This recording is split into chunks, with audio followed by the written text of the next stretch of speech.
बिस्मिल्लाहिर्रहमानिर्रहीम। Take solo sort channel की जानब से आपको वेलकम करता हूँ। CS506 web design and development GDB solution for 2024। ये बड़ी डिटेल में मैं आपको बात समझाऊंगा। टू दी पॉइंट बातें लिखी हैं मैंने आपके लिए, ताकि आप को कोई परेशानी ना हो और आप अपना GDB आसानी से सॉल्व कर सकें। तो पहले GDB स्टेटमेंट देख लेते हैं, फिर हम आगे चलते हैं। चैनल सब्सक्राइब नहीं किया हुआ तो प्लीज़ चैनल ज़रूर सब्सक्राइब करें। वीडियो को लाइक और शेयर ज़रूर कीजिएगा। फाइनल ईयर प्रोजेक्ट CS519 हो या 619 हो, GDB कोई असाइनमेंट के लिए मेरे साथ कांटेक्ट कर सकते हैं। व्हाट्सएप नंबर मेरा गिवन है। पेन डिटेक्शन थ्रू एक्सप्रेशन, यही असल कहानी है। ज़्यादा टाइम नहीं वेस्ट करूँगा मैं आपका। Pain detection through expression recognition play a crucial role in the medical field, helping doctor and healthcare professionals accurately assess pain intensity. अगर आपको ये काम करना हो तो आप कौन सी लैंग्वेज इस्तेमाल करेंगे, कौन सा प्लेटफॉर्म इस्तेमाल करेंगे? असल कहानी ये है।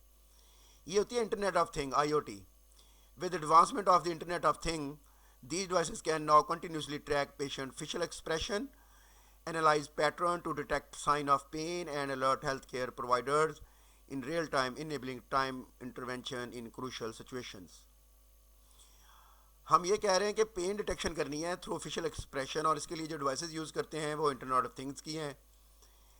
अब although Java language offer a rich set of features and functionality for IoT applications, जो इंटरनेट ऑफ थिंग एप्लीकेशन है ना, उसके लिए जावा बड़ी बेहतरीन है। बट इसमें एक मसला है, इसे कंपेयर करें C++ या असम्बली से तो ये स्लो है। क्यों स्लो है? Due to the native code execution IoT devices, these language typically offer better performance. कौन सी? C++ और असम्बली बेटर परफॉर्मेंस करती हैं क्योंकि ये नेटिव कोड है। अब प्रॉब्लम ये है, क्वेश्चन ये है, बात आप मैं यहाँ पे समझाता हूँ, अब आप मेरी बात गौर से सुने। हमने facial pen detection through facial recognition devices हैं IoT, उसके लिए जावा IoT डिवाइसेस के लिए जावा बड़ी बेहतरीन है। बट बात यह है कि वो स्लो है एज़ कम्पेयर टू C++ या असम्बली।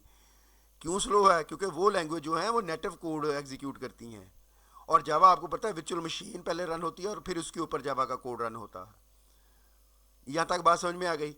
अब हम आगे चलते हैं। विच जावा टेक्नोलॉजी यूज़ हमने जावा ही करनी है IoT के लिए, बट कौन सी करें, किस मकसद के लिए?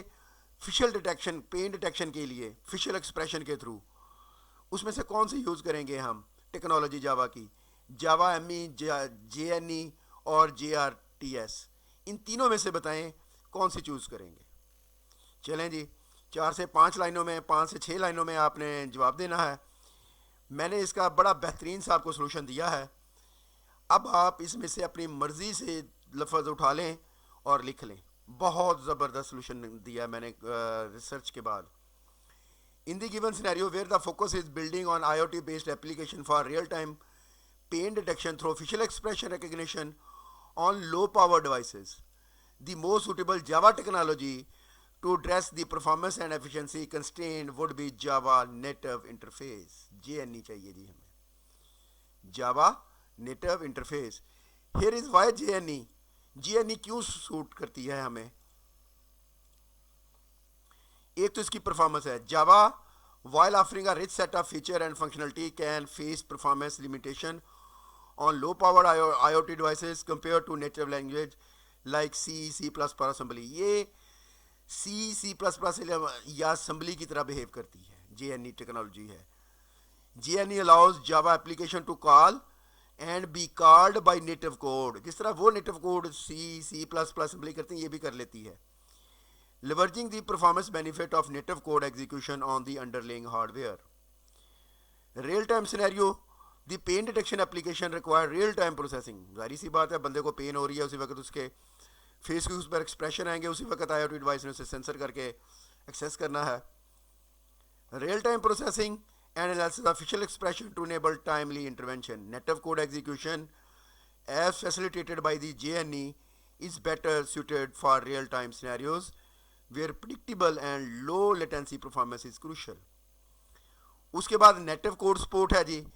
The scenario mentioned that the low powered IoT device have native code support. GNE provide a bridge between Java code and native code, allowing the Java application to interact with the device's native capabilities and hardware specific feature. ये है आपका solution. साथ मैंने दूसरा भी लिखा है थोड़ा सा. वो क्यों लिखा ताकि आपको पता रहे कि वो दूसरी क्यों नहीं उठानी हमने. Java ME embedded micro edition. Java ME designed to resource constrained devices. Resource constraint है. IoT low power चाहिए होती है हमें, but it may not provide a level of performance optimization and native code integration required for real-time pain detection application. Java real-time system क्यों नहीं हमने use किया? It's focused on providing real-time capabilities for Java application, but it does not directly address the need for native code integration, which is key requirement in this scenario.